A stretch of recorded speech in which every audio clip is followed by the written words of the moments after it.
It's okay, embrace your kids, whatever it is gitu. Jadi lenje, jadi strawberry generation. Ya gitu. Hi, it's me, your Uncle G.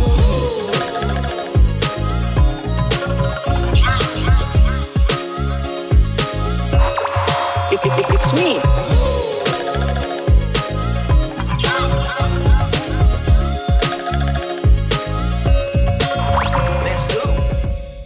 Welcome back di Shining Stars. Baik lagi sama Uncle G. Dan kali ini Uncle kedatangan orang yang lumayan istimewa. Karena apa? Hal yang bisa sama dia nih, itu hal paling penting di zaman sekarang. Karena kalau nggak bisa, lo amsyong.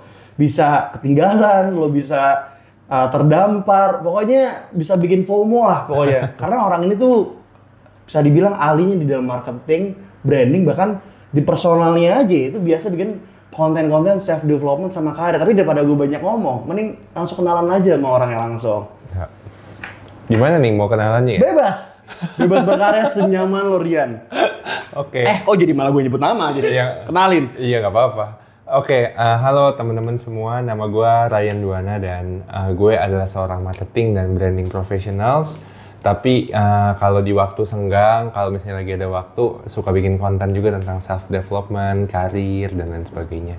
Dia, nih emang Rian nih vibes-nya tuh kayak CEO nih. Kayak CEO. Gitu. Tapi lebih lagi vibes-nya tuh kayak konglomerasi kalau kata orang-orang Tionghoa, Taipan nih, kita doakan ya. Sebenarnya atau malah feeling gue dia kayak pura-pura aja di loki-loki, sebenarnya mah Taipan, ini mah buat waktu senggang aja. Tapi anyway, thank you banget udah luangin waktu, Rian. Dan berhubung kita baru connect lagi, sebelumnya gue emang udah kenal Rian karena sebelumnya gue pernah ngundang orang-orang di sini yang kayak gue sama sekali belum pernah ketemu langsung podcast. Jadi itu jadi suatu challenge yang baru, tapi bedanya adalah gue sama Rian ini tuh pernah beberapa kali ketemu. Kita waktu pertama kali ketemu di Art Moments Jakarta 2024 bareng acara Candi Wijajo gitu tuh. Ternyata kita ada relate di crypto sama Web3-nya.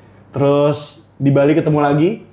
Dia juara main beer pong. Beer pong. Ya, acaranya sendiri tapi menang. Dan dia dulu ngerepresentasi salah satu exchange di Indonesia lah. Yes, betul. Dan dia dan yang punya tuh salah satu suaminya yang gue kenal lah di dunia film lah. Terus ketemu lagi di beberapa acara-acara di Jakarta ya. Betul. Dan thank you banget kita bisa ketemu tuh gara-gara Business of Manager. Jadi shout out buat Business of Manager. Tapi anyway, quick brief tadi gimana kita kenal, tapi gue pengen mulai dari suatu hal yang menurut gue ini penting banget. Ini jadi suatu mantra gue untuk memulai suatu hal yang benar, baik, dan pantas lah. Dan yang dibilang, gue juga nitip lo untuk job apa adanya dan juga jujur. Betul, boleh. Karena menurut gue ini kayak it's very genuine, dan please jangan bohong ke gue. Iya. So, gimana kabar? Baik. Bener nih ya, lo baik ya? Iya, baik banget. Cuma tadi kena macet aja. Ya.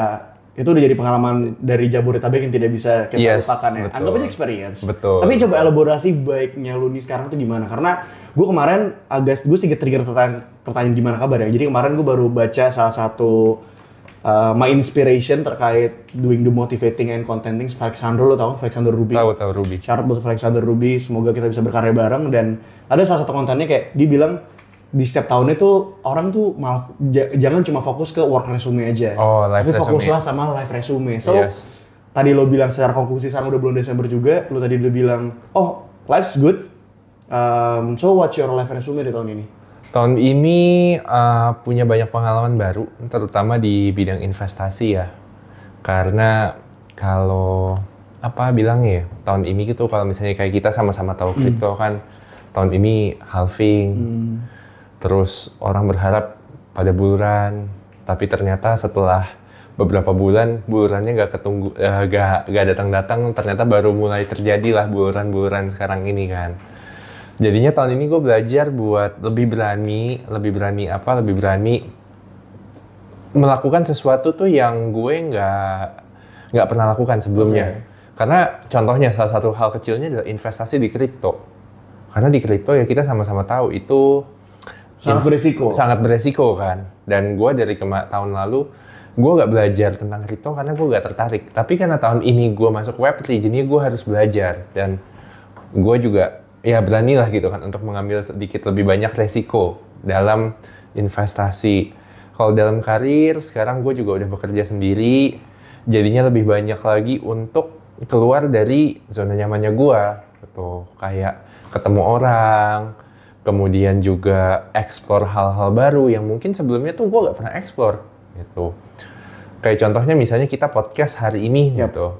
Ini kan sebenarnya salah satu cara gue buat gue kenal lo lebih dalam. Mungkin ada yang nonton podcast ini jadi kenal gue juga, kenal lo juga gitu sih. Karena orang suka bilang gue tuh extrovert kelihatannya. Aslinya tuh gue introvert bro. Kalau udah di rumah aja gitu. Tapi memang gak bisa diem aja kalau di rumah. Karena di rumah jadinya ngantuk, jadi gak produktif. Makanya gue prefer kadang-kadang tuh suka ngafe, suka kemana gitu kan. Tapi ya udah gitu. Makanya sekarang gue mencoba buat membuka diri lebih jauh lagi lah. Oke.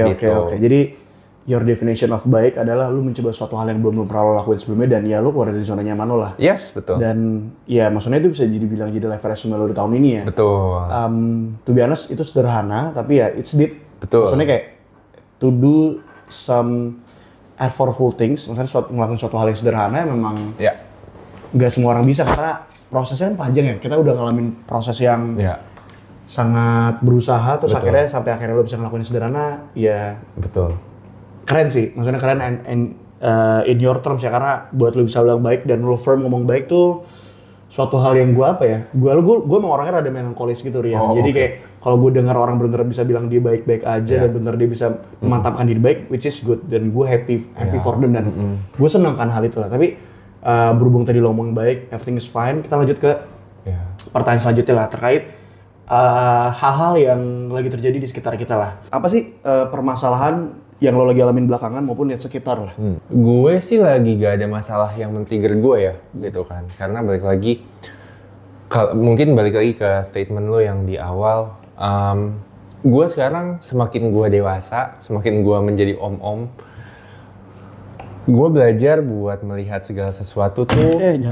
Gue melihat segala sesuatu itu tuh dari dua sisi. Yang baik dan yang buruk. Setiap hal pasti gitu, ada baiknya ada buruknya.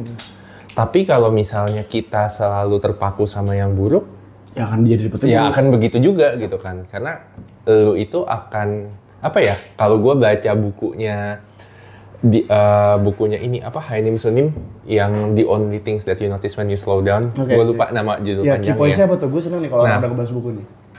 Dia bilang gini, sekitar kita, di dunia sekitar kita itu tuh tergantung sama kita fokusnya tuh apa. Kalau misalnya kita fokusnya yang jelek-jelek aja, ya udah jelek. Yang kita fokusnya yang positif, ya udah positif. Gitu. Nah, gue sekarang selalu belajar buat berusaha, meskipun ada hal buruk, tapi gue coba reframing itu menjadi sesuatu yang baik. Apa yang bisa lo petik dari hal tersebut? Nah, misalnya contohnya gini, macet di jalan gitu. Kayak tadi pagi gue kesini lumayan panjang lah gitu kan karena hujan. Gue bisa aja ngeluh, gue bisa aja kayak bete gitu kan. Sampai sini muka gue jelek, ngobrol sama lo juga lu males ngeliat gue gitu. Tapi selama di mobil yang gue lakukan adalah gue tahu jalanan macet, tapi gue nggak mau jalanan macet ini bikin mood gue jelek. Ya gue dengerin lagu, gue baca artikel, gue brainstorm sama ChatGPT gitu. Jadinya gue di tengah jalan itu meskipun macet, gue berusaha melakukan sesuatu yang produktif buat gue. Nah itu kan salah satu caranya buat gue reframing gitu. Makanya kalau dibilang masalah hidup gue ya banyak banget gitu. Bukannya kayak kita datang ke sini seems fine tapi kita gak punya masalah gitu. Tapi ya ketika kita punya point of view lain, kenapa harus kita pusingin sama yang bagian situnya gitu sih. Tapi ya balik lagi ya, bukannya kita nggak boleh sedih, bukannya kita nggak boleh bete, bukannya kita nggak boleh kesel gitu. Pasti ada lah itunya, tapi ya itu kan sebuah momen. Jangan sampai kita hidup di momen yang kesel-kesel itu aja. Gitu. Anjir, om banget ya gue yang ngomongnya ya. Iya, maksudnya kayak ya mungkin lo udah di fase dari segala pengalaman yang lo alamin ya, lo bisa menyampaikan apapun yang lo sampaikan sekarang, dan jujur gue happy sih kayak lo tadi mengutip dari salah satu buku yang Sun gue segera baca. Terus juga ternyata lo ada orang yang mindful juga. I mean itu udah konklusi kayak you are very mindful now. Karena gue setuju sih sama statement yang tadi lo bilang. Kita nggak bisa sepenuhnya melihat suatu hal tuh saklek A. Karena waktu itu gue sempat belajar sama my spiritual teacher, Buddha, my spiritual teacher from Buddha. Namanya Paul Amron. Dia dulu hairstylist dan juga fashion designer keluarga Barack Obama sebelum jadi presiden sampai jadi presiden. Dan dia bilang waktu itu kayak ke gue, hidup itu tuh kita nggak bisa nge-labelin benar dan salah, menang dan kalah. Semua itu kan perspektif.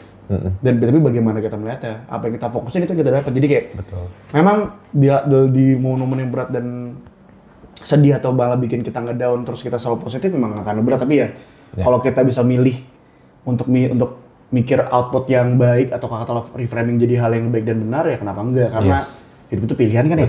Dan ya, maksudnya kita bisa memilih untuk lebih baik aja. I mean kayak dari segala jenis waktu yang kita peluangin di 24 jam ini, kita memilih untuk ngobrolin dan ternyata it quite recharging myself ya. Baru belum ada 30 menit ngobrol tapi kayak ternyata lu se-mindful itu ya. Ya gitu. Tapi menurut gue sih memang gue merasa energi lu sih dari dulu emang zen aja ya, kalem tapi nusuk gitu loh. Masa sih?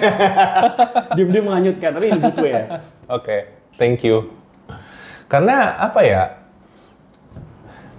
Buat gue, gak tahu ya ini prinsip gue gitu. Tapi gue tuh merasa gue tuh ada banyak sisinya. Ya lu bisa ngeliat sisi gue kalem, lu mau ngeliat gue gila juga ada, lu mau ngeliat gue asik as a friend juga ada, lu mau ngeliat gue pemarah juga ada. Basically manusia full of emotion. Iya kan gitu. Nah gak mungkin dong di sini gue tiba-tiba marah-marah gak jelas gitu kan, atau gue tiba-tiba ngomong yang aneh-aneh gitu. Tapi ya balik lagi, itu kan sebenarnya gue bilangnya itu kemampuan intrapersonal ya, bagaimana kita bisa behave di setiap situasi. Gitu sih. Ya bagus lah kalau misalnya lu ngeliat lu mindful, lu ngeliat gue mindful. Ya itu gue rasakan ya, tapi baiklah itu perspektif gue kan. Karena kan ada satu hal yang buat gue ngeliat dunia itu jadi berbeda. Karena setiap orang yang kita kenal di dunia nih, pasti punya perspektifnya sendiri terhadap kita. Jadi kayak, misalnya gue kenal sekian ribu orang, ya udah sekian ribu orang itu punya versinya sendiri di kepala dia tentang gue. Sama halnya kan orang-orang di sekitar lo, sama hal kayak perspektif gue melihat lu sekarang gitu. Betul. Jadi kayak ya sah-sah aja itu hak mereka. Karena kan kalau kata mentor gue yang lain pernah bilang kayak kita kan nggak bisa mengendalikan 1001 mulut, tapi kita bisa mengendalikan telinga kita kan. Yes, gitu betul. Ini melanjut ke pertanyaan selanjutnya juga.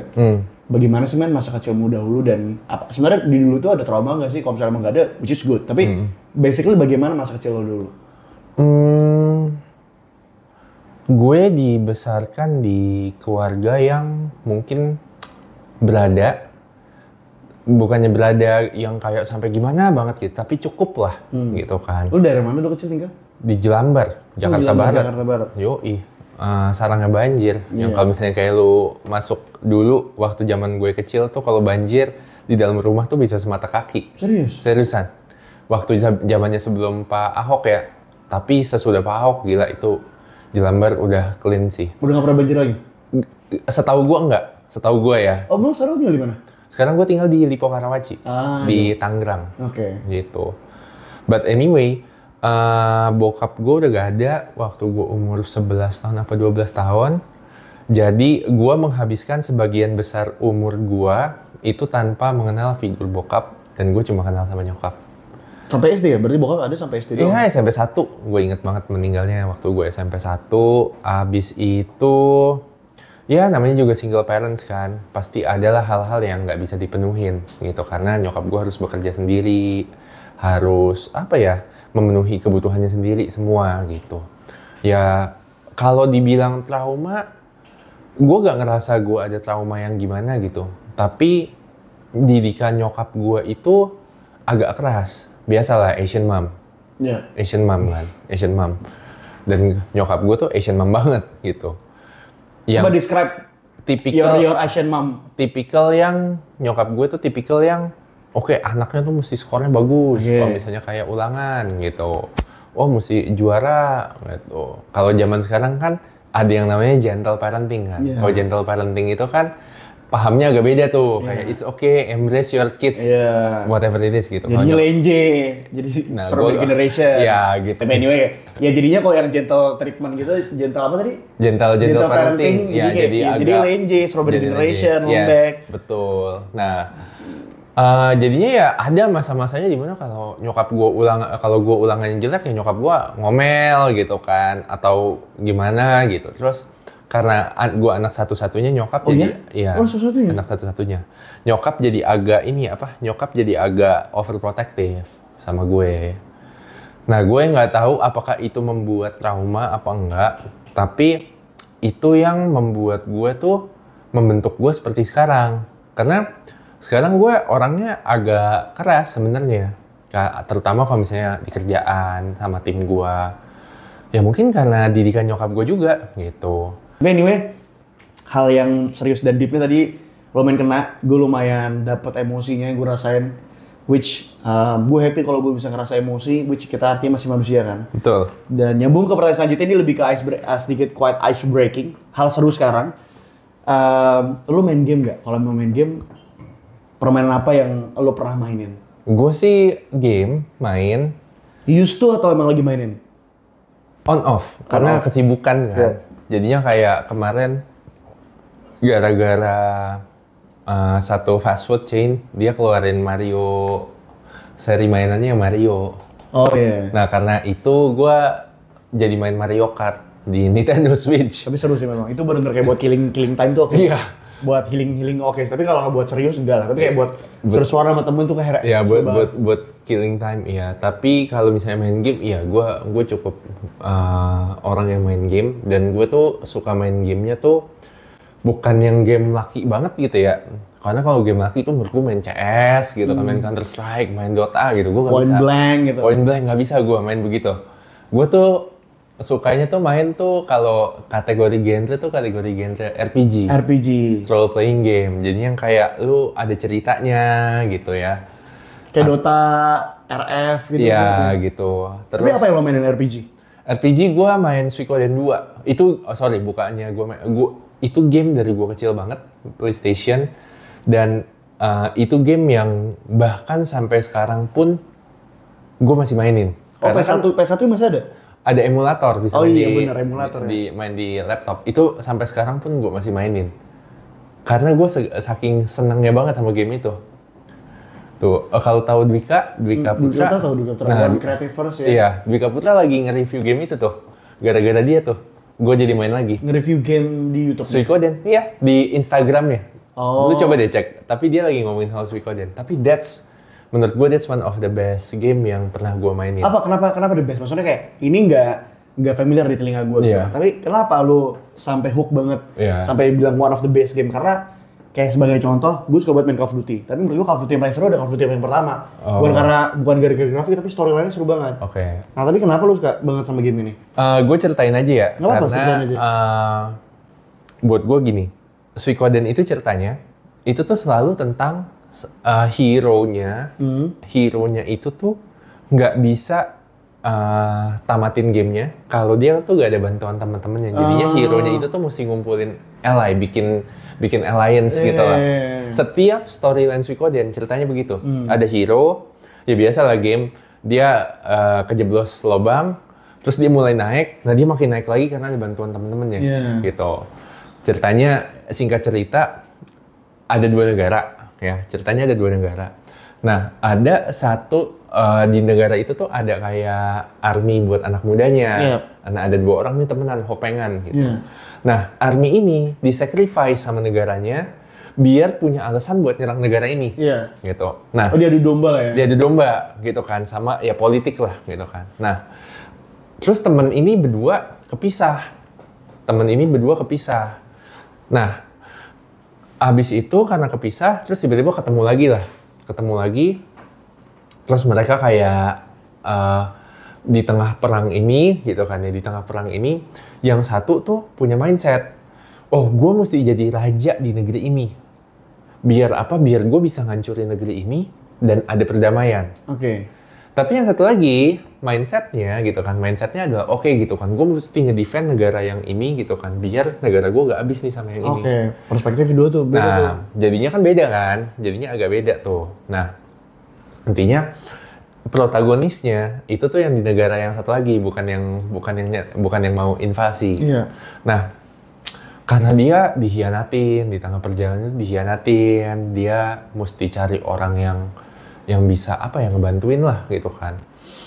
Intinya gamenya itu ngajarin kita tentang kayak, oh oke, lu ketemu orang ini, lu rekrut jadi tim lu ketemu orang ini, lu rekrut jadi tim lu, ketemu yang ini jadi tim lu gitu. Nah, bikin alliance gitu buat ngelawan si negara yang satu lagi. Biasanya gamenya storyline-nya begitu. Gitu. Tapi yang gue senang dan gue belajar juga, setelah gue pikir-pikir ya, setelah kalau gue flashback waktu gue udah bekerja, udah karir gitu. Satu, ketika lu punya mimpi atau ketika lu punya sesuatu yang pengen lu tuju, sangat mustahil buat lu tuh ngelakuinnya sendiri.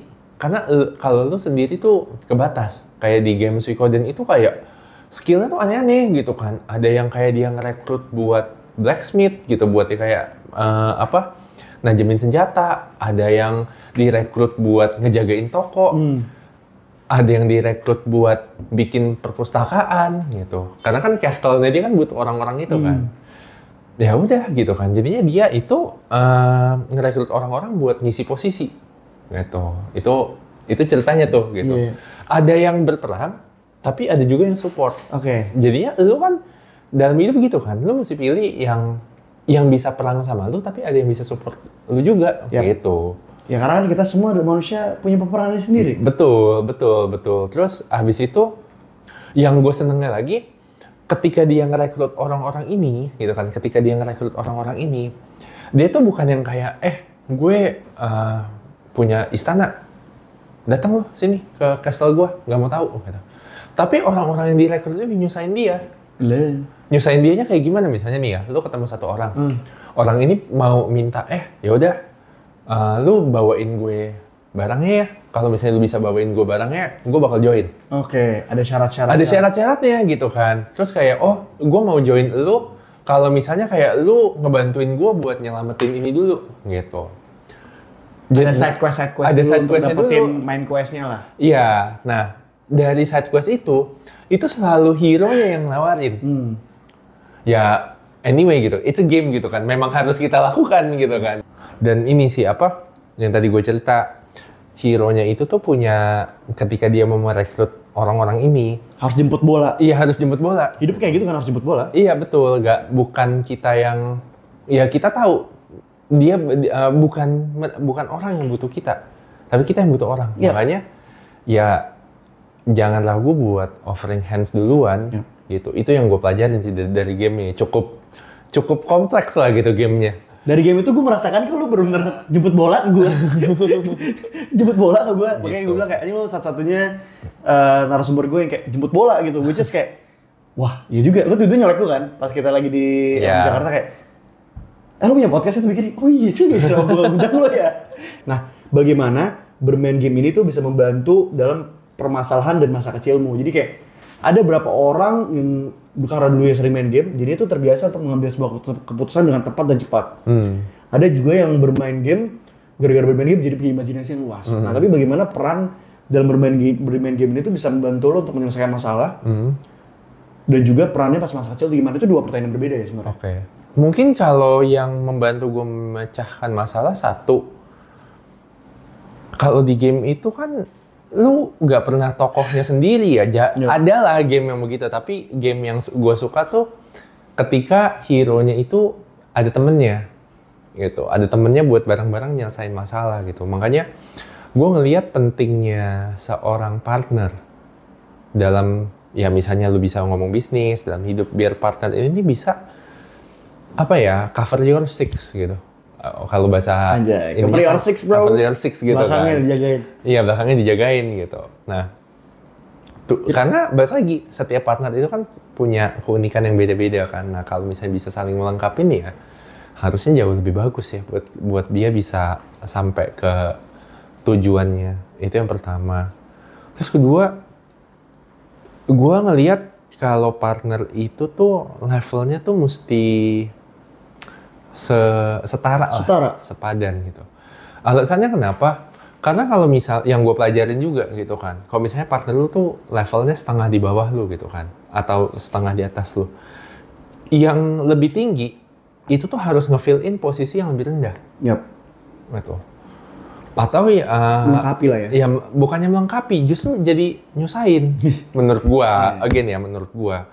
Karena kalau misalnya gini, skill setnya kita sama, gitu kan, atau levelnya kita sama, itu kan kayak kayak 1+1 ya? 1+1.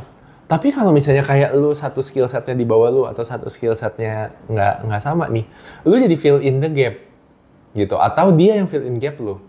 Makanya penting banget ya buat carinya tuh yang setara, biar bisa majunya bareng. Gitu. Itu yang gue pelajarin juga ya gitu kan dalam sebuah game. Makanya lu kalau misalnya main game, misalnya nih ya, lu punya 3 tokoh, kan levelnya mesti setara ya, buat dia dibawa masuk ke satu tempat gitu. Kalau misalnya satu levelnya 75, satunya level 50, satunya level 20. Amsyong gitu. Mesti minimal 75, 70, 73 gitu kan. Setara gitu. Itu juga sih yang gue pelajari. Iya, average-nya tuh nggak jauh-jauh banget lebih. Ya, average-nya nggak jauh-jauh banget gitu. Memang nih Suikoden ini kurang lebih peran lo dalam menyelesaikan sebuah masalah kayak gitu. Ini menurut gue ini pertanyaan yang menurut gue lumayan pamungkas karena setiap orang tuh punya reaksi sendiri-sendiri lah. Dan ini melanjutkan dari pertanyaan-pertanyaan yang tadi udah gue tanya juga lah. Kapan Rian menyadari kalau Rian tuh bukan anak kecil lagi dan sudah dewasa? Wah, susah ya pertanyaannya ya. Kapan ya? Tapi kayaknya waktu, ya bisa dibilang gue itu kan karena gak ada figur bokap, jadinya kayak dewasanya pasti lebih cepet lah gitu. Kayaknya waktu gue SMA deh, SMA, kuliah, gue udah mulai sadar bahwa karena gini, waktu SMA, kuliah, SMP ya kita masih kecil lah. SMA di mana lo? SMA gue di Cengkareng, di Dian Harapan namanya, SDH. Kuliah? London School. Oh LSPR, bareng sama si William juga ya? Ya, bareng sama William. Ya, Bu Prita. Bu Prita. Ya. Bu Prita. Gitu. SMP gue di satu sekolah kecil gitu lah, gue juga namanya Almasi, Kristen Almasi. Gitu. Oke, terus lanjut. Nah, karena waktu SMA dan kuliah, itu kan kita mulai terekspos sama dunia luar ya. Yeah. Oh iya gitu kan, kita ngelihat teman kita bawa nggak simpel, bawa tumblernya apa gitu. Atau bawa ke sekolah naik motor, naik mobilnya apa. Yeah. Terus suka main ke rumah atau nginep rumahnya segede apa gitu kan. Ya secara gak sadar pasti ada bibit-bibit komparasi lah di situ gitu kan, yang kayak kok gue ngeliat hidup dia lebih enak daripada hidup gue gitu. Karena kan triggernya gini, dia minta ke bokapnya misalnya atau temen gue minta ke orang tuanya, "Mam, beliin ini." Ada. Tapi kalau misalnya gue ngomong ke nyokap gue, mungkin nyokap gue bilang kayak tunggu dulu gitu. Ada kan pilihannya 3 kan, iya, enggak, tunggu dulu gitu. Nah dari situ gue ngerasain bahwa kayaknya gue nggak bisa nih bergantung terus ya sama nyokap. Karena kalau misalnya kayak gue bergantung terus sama nyokap, ya gue punya limitasinya dong, ya kan? Karena limit gue akan tergantung batasnya limit nyokap gue. Yep. Makanya gue dari kuliah, dari SMA itu udah mulai yang kayak mikir, kayaknya gue mesti go beyond deh. Gitu.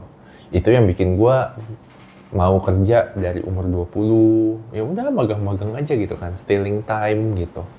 Buat gue pas lagi biar gue nanti pas masuk kerja, gue nggak, ibaratnya gini, kalau misalnya kayak lu lulus 22, lu mulainya 0 kan, tapi kalau gue udah kerja dari umur 20, gue punya modal 10. Setuju. Iya kan, makanya gue mencoba buat start earlier. I try to start earlier. Ya which is benar gitu, karena gue udah 2 tahun kerja waktu itu, lupa gue sekitar 1 atau 2 tahun gue mulai kerja duluan dibandingkan teman-teman gue. Karena gue ke-expose duluan, ya gue lebih punya mindset yang lebih lumayan lah gitu dari yang bisa gue lihat dari teman-teman gue seumuran waktu itu. Dan makanya karir gue lumayan gitu dibandingin ya adalah beberapa orang yang gue kenal gitu. Yep. Ya meskipun karir gitu ada yang resikonya ya, dan ada juga hal-hal yang harus gue korbanin gitu sih. Yeah, because you start early lah. Yeah, but best you start early. Yep. Because you start early. I mean, I feel the same way lah. Back then juga, gue juga udah mulai bekerja dari zaman gue SMA juga. Yang dimana pada masanya orang-orang lulus SMA belum punya pengalaman, gue udah punya. Orang lulus kuliah belum apa-apain, gue udah banyak banget yang gue lakuin. Ya, betul. Which, ya balik lagi ada pro dan kontranya kan. I mean, ada satu riset yang bicara ngomongin kerja juga. Itu perbandingan dari anak-anak muda di Inggris sama Irlandia. Yang satu, hopefully ini nyambung ya, tapi gue mencoba menyambung-nyambungan lah. Jadi di Inggris tuh terbiasa untuk kayak, udah lo dari awal udah tahu lo mau spesialisasinya apa. Di Irland udah lo bebas, lo jadi generalis dulu aja.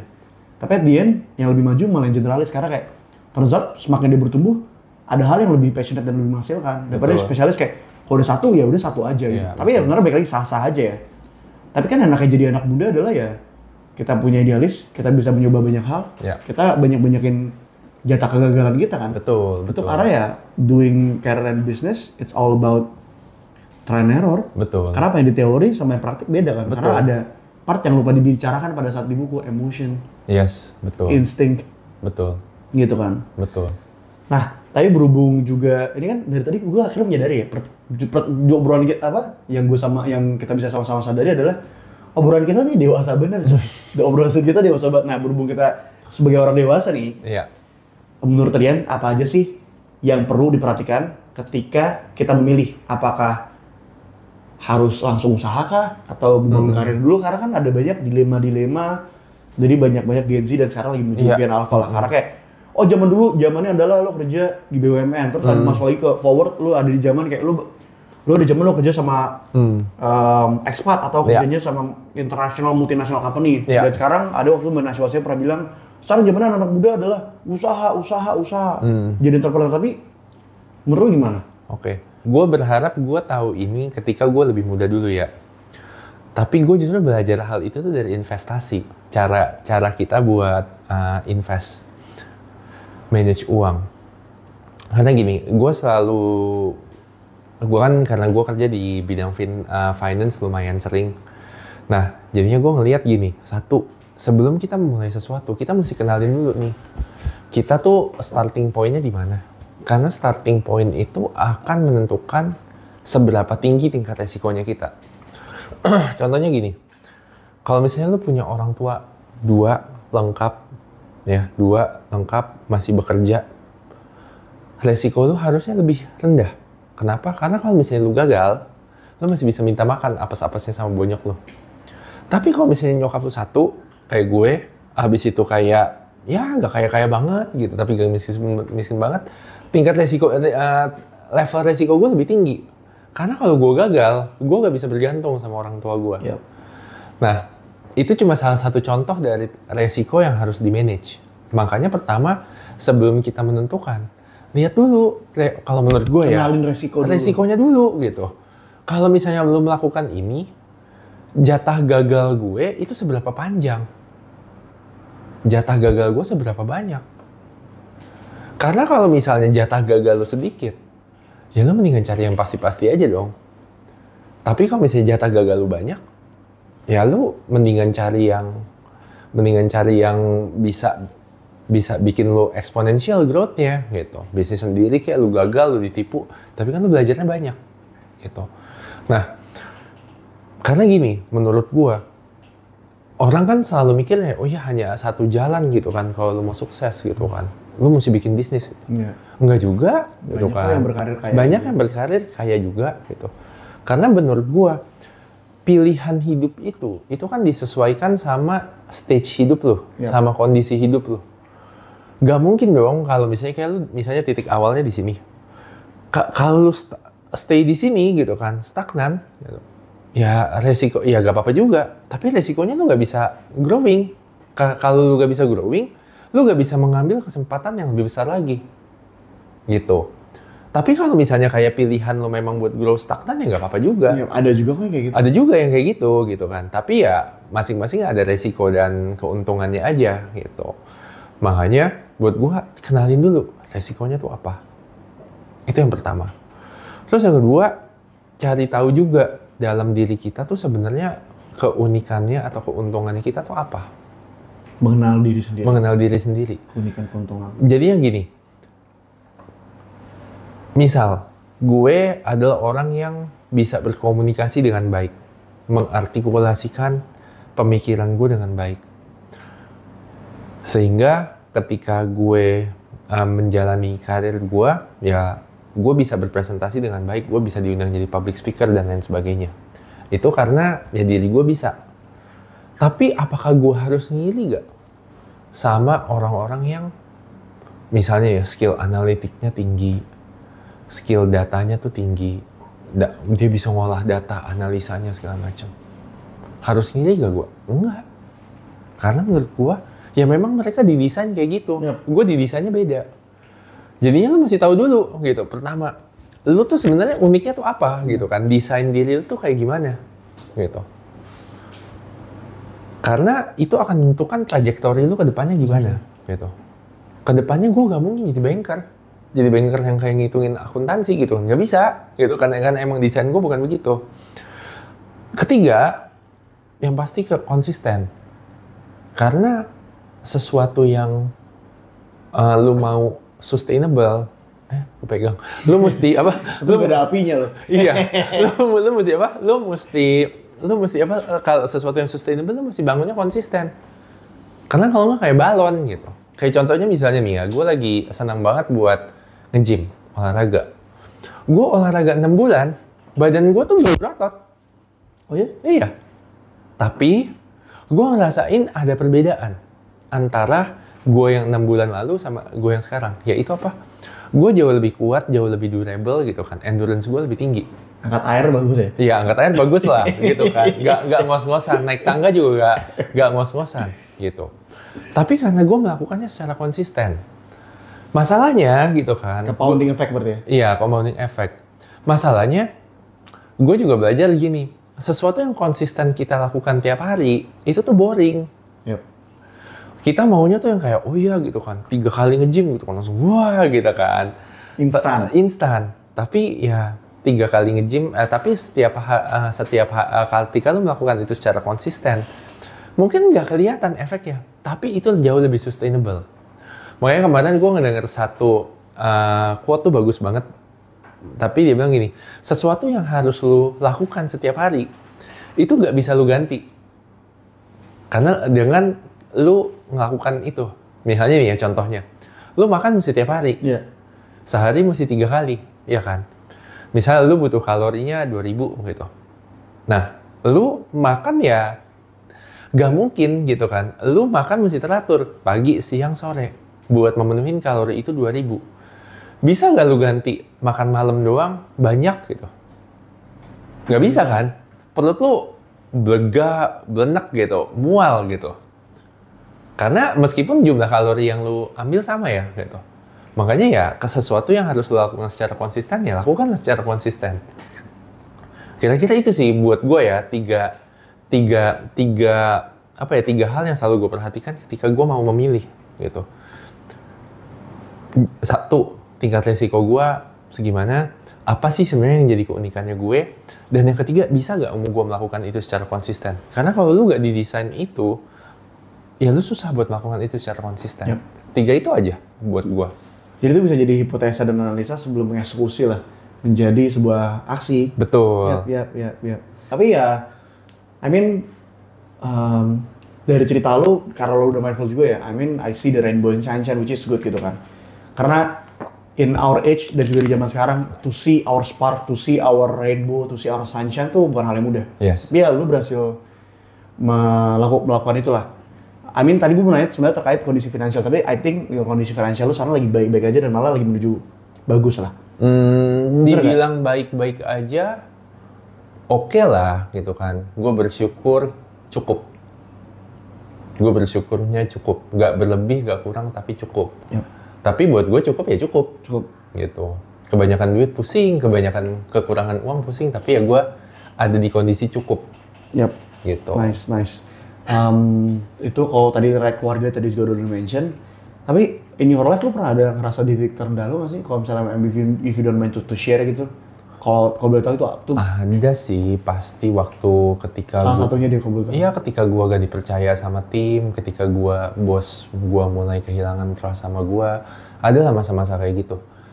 How you cope with it, man? Oke, mungkin intinya gue ceritainnya gini. Ada satu momen di mana gue ngerasa gue pinter banget, and then karena gue ngerasa pinter banget, gue jadi lengah. Dan jadinya gue kayak nganggep enteng semua hal dalam hidup gue. Yang ujung-ujungnya, gue jadi banyak melakukan kesalahan. Salah manage ekspektasi, kualitas kerjaan jadinya turun. Adalah momen-momen kayak gitu. Bos gue jadinya bete sama gue gitu, wajar kan? Gitu, yang kayak, nih anak nih gitu kan. Kok begini sih gitu kan, kok kayaknya stuck ya gitu. Nah, cara buat kita bisa overcome itu, gue mesti bersyukur bahwa waktu itu ada satu orang ya masuk gitu kan, buat intinya gini, jadinya misalnya ada level 1, level 2, level 3, gue level 3. Nah, tiba-tiba ada orang level 2 masuk gitu. Nah orang level 2 masuk ini, yang dia lakukan adalah dia nggak ngerubah gue. Tapi yang dia lakukan adalah, oke, gue trust lu, I trust you, so you do whatever I say, just do it. Gak usah banyak mikir, just copy me, I trust you. Ternyata selidik punya sedik. Setelah gue lihat, oh ternyata yang dia lakukan sama gue tuh sebenarnya mirip. Tapi bedanya adalah, oh iya gue miss 1, 2, 3. Dan ketika gue bekerja sama dia, gue jadi gue tahu nih 1, 2, 3-nya gue tuh apa. Yep. Makanya, oke, fine gitu kan. Gue belajar dari situ. Yang ujung-ujungnya setelah gue melakukan 1, 2, 3-nya apa, ya confidence gue naik lagi. Yep. Confidence gue naik lagi. Kemudian juga gue punya mindset yang baru. Orang selalu bilang kan, kalau lu mau semangat gitu, lu harus trust is given, not earned. Sorry, gue lupa. Trust is earned, not given. Sorry, kembali. Trust is earned. Like respect is respect is earned, not given. Not given. Tapi kadang-kadang dalam hidup ya, you need trust and respect itu di-give duluan. Iya. Buat ngebantu lu naik. Dan gue ngerasain itu. Dan orang tersebut mempunyai peran yang signifikan pada kalanya. Iya. Nah, makanya itu yang momen terendah gue saat gue ngerasa gak dipercaya, saat orang gak ada yang respect sama gue. Tapi ya gue bersyukur ada orang-orang yang masih percaya sama gue, masih respect sama gue, dan pelan-pelan gue bangkit dari situ. Ya. Makanya gue belajar, satu, lu harus ketemu orang yang lebih pintar daripada lu kadang-kadang. Yep. Biar lu bisa belajar dari mereka. Makanya lu dari tadi kan bilang mentor. I think mentor is really important gitu, buat lu tuh bisa kayak eskalasi gitu. Terus kalau misalnya kayak lu gak ketemu mentor di kantor gimana? Ya lu reach out duluan. Nah, kita harus jemput bola. Kalau tiba-tiba datang tuh hampir mustahil sih. Iya. Mustahil. Which is ya itu yang gue lakukan juga gitu. Waktu itu kayak ada masanya kayak gue ketemuin semua orang, gue ngobrol sama semua orang gitu. Ya gue ngobrol sama lu gak tahu jawabannya ya gak apa-apa, gue cari lagi gitu. I think that's a funny part funny time in my life lah gitu. Karena ya gue inget kayak, ya kok gue bingung akan masalah ini ya, tapi gue bingung gitu, padahal masalahnya kecil gitu. Ya, in general kayak gitulah. That's life. Tapi terkait penuh tadi, akhirnya ada orang yang di level 2 ini mempercayai lo dan trust lo dan ngebangun self-confidence lo. Back then, 2-3 tahun yang lalu gue pernah ngalamin hal yang sama, jadi kayak kinda relate, dan gue lumayan gara-gara cerita lo tadi, jadi diingatkan lagi akan memori yang baik itu ya. Dari yang gak baik, gara-gara ada figur tersebut, jadi momen-momen gue di tempat tersebut jadi akhirnya baik lah. Tapi ya, it's nice man to hear that. Thank you lo udah reminding dari cerita yang kita yang quite similar lah. Ini tinggal beberapa pertanyaan lagi. Tapi lu secara Rian pribadi, udah ada belum sih dampak yang udah lu berikan ke sosial yang lu ngerasain ya? Oke, kalau yang ini gue gak... Impactful value berarti, impactful reason. Gue gak coba ngeklaim atau apapun ini ya gitu kan, tapi karena gini, kebetulan yang tadi gue bilang, keunikannya gue adalah gue bisa mengartikulasikan dengan baik apa yang ada di kepala gue. Kadang over communicate gak apa-apa gitu, tapi ya I try to articulate it. Dan gue orangnya juga... Dia anak SPR, kalau articulate gue sih bukan anak SPR ya. Gue seneng ngajar, gue seneng coaching gitu kan. Nah jadinya ada beberapa orang yang kalau misalnya kayak setelah karena kan gue ikut ada beberapa kali regular program sama satu edutech gitu kan. Ya lumayan lah, gue sering banyak dapet tek-tekan di LinkedIn yang kayak thank you kak udah ngajarin, insight-nya bagus banget, aku jadi lebih ngerti dari yang sebelumnya dia gak ngerti jadi lebih ngerti gitu. Cukup banyak story yang gue denger kayak gitu sih. Dan kalau misalnya kayak gue kerja sama orang, ya ada lah gitu kan yang bete sama gue gitu kan. Tapi ada juga yang seneng sama gue gitu. Yang bete sama gue jadiin pelajaran, yang seneng sama gue ya oke, fine gitu kan. I think I'm on the right track gitu sih. Kebanyakan impact-nya di situ. Impact kecil yang sebenarnya itu jadi snowball ya. Yang kedepannya kayak, oh ternyata hasilnya begini ya. Jadi ya mungkin jadi kepuasan tersendiri. Dan mungkin malah orang-orang tersebut yang bakal ngebantu lo di kedepannya kan. Betul. Seperti yang lo bilang sebelumnya adalah orang-orang yang memberikan significant role dalam hidup lo sekarang adalah orang yang lo kenal dari 10 tahun yang lalu kan. Ya betul. Berhubung udah mau kelar juga. Nah ini lanjut ke pertanyaan selanjutnya sebelum ke pertanyaan penutup. Ada nggak sih pesan-pesan maupun quotes yang lo pengen sampein ke penonton yang nonton podcast kita hari ini? Jangan, balik lagi, jangan patah semangat menurut gua, karena ya hidup itu kan perjalanan ya, karir itu perjalanan. Sama yang kayak tadi gue ceritain main game gitu.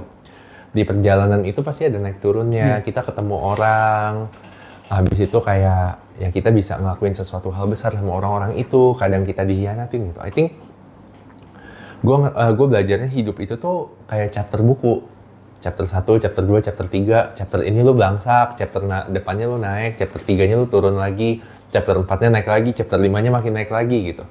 Jadinya ya jangan menyerah gitu, karena ya setiap kejadian di hidup lu pasti ada purpose-nya. Itu yang gue pelajarin. Baik itu buruk, baik itu baik. Makanya gue punya yang tadi gue bilang kan, move on and let go gitu. Move on cepet-cepet dari satu kejadian. Karena kalau kita terlalu dwelling di yang buruk, kita jadi patah semangat. Terlalu dwelling di yang bagus, kita jadi sombong. Makanya ya jalanin aja hidup lo. Itu sih. Oke, jalanin aja hidup lo. Very strong message. Oke, berhubung udah kelar. Sekarang di part yang dimana selama kita tadi podcast kan, kita dari tadi duduk di bangku kursi gaming ini, dan bangku kursi gaming ini tuh yang punya kolaborator gue, Timeless Star, di programnya podcast Shining Star. Dan gue nitip dong review jujur lo selama kita duduk di bangku kursi gaming ini, TLS from Timeless Star. Menurut lo gimana? Feliz, Hanas review paling sejujur-jujurnya. Oke. Dari tadi kalau misalnya kayak itu gue tuh suka nyender, suka begini gitu kan. Karena gue emang orangnya tuh agak bergerak. Tapi dari tadi gue nggak denger bunyi gitu. Nah dalam bekerja bunyi itu tuh kalau buat gue ngeganggu. Karena kan kalau bunyi ngek gitu kan, gak itu nyaman. kan nggak nyaman kan. Nah dari tadi nggak bunyi gitu. Menurut gue itu tuh plus poinnya. Terus kedua gitu kan, ini tuh enak banget. Jadinya biasanya ada kursi yang kalau lu begini, dia tuh membal. Bukan, dia tuh nurut. Tapi ini gitu kan, karena berat. Jadinya kalau pas gue begini, nah membal. Ada perlawanan yang bikin kita tuh gak sakit pinggang. Gitu sih. Jadinya ini enak sih kursinya sih. Tadi makanya kan di awal gue, ini kok enak ya gitu kan. Siapa sih yang punya gitu. Oke, berhubung tadi kita udah ngobrol selama podcast dan tadi udah ngasih review jujur juga, ya kita ada kenang-kenangan lah dari Timeless Star. T-shirt dari Timeless Star. Bangkunya enggak nih? Belum? Nah, nanti abis ini gue ceritain terkait bangkunya. Kayak Timeless Star. Hey, thank you. Ini please dibuka dulu bajunya, lihat dulu desainnya, dan sembari lu lihat desainnya dan tunjukin ke kamera. Baik lagi tadi Rian udah nyoba bangku Timeless Star seperti apa, dan baik lagi bikin dia FOMO untuk segera punya. Dan gue yakin banget lu pun juga FOMO untuk punya. Tapi kalau misalnya lu mau coba-cobain dulu untuk bagaimana sih rasa bangkunya, lu bisa datang ke Rivala Plaza, Starship Studio di Fatmawati buat coba. Atau kalau langsung pengen beli, bisa juga langsung link di bio. Itu ada kode khusus dari Uncle G Likewise. Dan ya, gue juga pengen ngucapin banget terima kasih ke Timeless Star dan Shining Stars yang udah memberikan kolaborasi dan juga tempat yang luar biasa. Tapi gimana desainnya? You like it, man? Sih, lucu. Game apa tuh tulisannya? Together we conquer. Let's go. Dan lu bisa lihat t-shirtnya juga di link yang udah gue kasih. Dan by the way, terkait kursinya, nanti gue minta WhatsApp lo yang nge-connect sama GoPay nanti ya. Sama mungkin aja alamat, nanti tiba-tiba mungkin ada surprise lah. Nanti kita ngobrol di WhatsApp, oke? Siap, thank you. Tapi kurang lebih itu udah semua, Niko? Udah semua, Mas Zikri? Siap, oke gitu. It's a wrap, dan gue Uncle G. Gue Ryan. See you. See you, bye.